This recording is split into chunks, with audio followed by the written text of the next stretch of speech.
Citizen science platforms, hundreds of thousands, 500,000, possibly 1 million people who will be online taking a few minutes a day in order to engage with these platforms and these citizen science projects.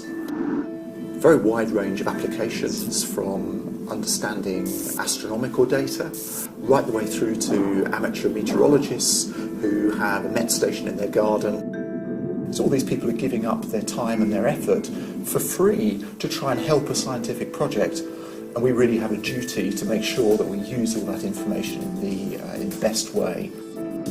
Given the big interest that I have in machine intelligence, I'd love to think machines were very good at doing a whole range of complex tasks. I'd be the first to admit that actually there are a lot of things that people are much, much better than machines at.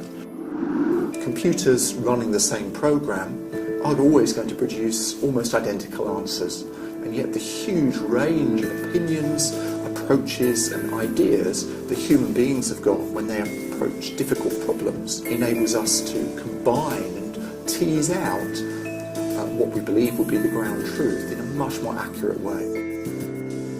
What we've been developing is a theory based on a really very elegant piece of mathematics called Bayesian probability theory. Bayesian probability theory is this underarching mathematical framework which enables us to not only work with the answers themselves, but also the underlying uncertainty which is embedded within those answers. And by doing that, what we're really doing is computing in the presence of uncertainty in a theoretical framework which guarantees, provably so, that we're going to get the best possible knowledge out of uncertain information. One of the projects that we've been particularly involved with is trying to detect supernovae, exploding stars. People are asked to try and identify whether the brightness of particular stars in that image has increased or stayed the same. If it's massively increased, it's a really good indicator that that star might have gone supernova. If we simply average together these scores, you get about 75% accuracy. If, however, we combine them using Bayesian probability theory, we can squeeze 98% accuracy out of that same data. Really an enormous improvement, and far outshines any of the alternative approaches we can take. Where citizen science and crowdsourcing is taking us is to the understanding that we can use people, sensors and experiments which, when combined, produces something which is a lot more accurate than the single experiment.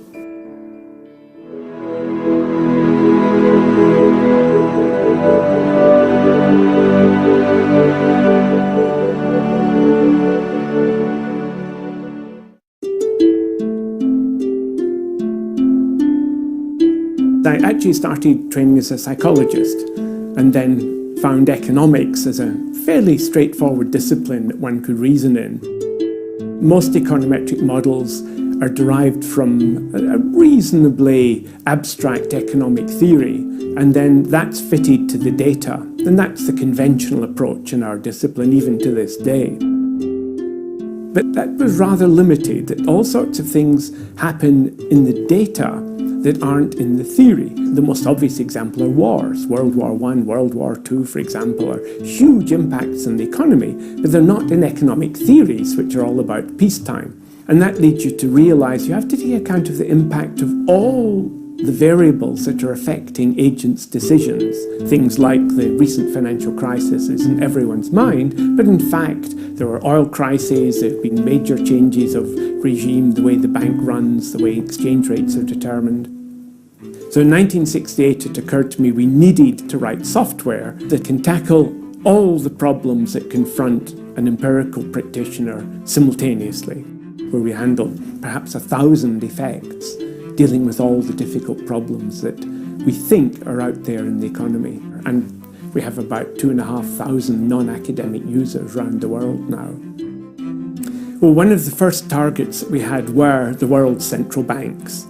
So throughout the first decade of this century, I gave a week-long course every year at the IMF to try and teach them both what the theory of the software was and how to use it. And we also, obviously my group and myself, give many presentations at the invitation of central banks and major world institutions like the ECB, the Board of Governors of the Federal Reserve System. David's theoretical econometric developments and their practical implementation have greatly facilitated my research and that of my colleagues by providing powerful labor-saving modeling techniques, especially for detecting and handling unexpected shifts in economic relationships.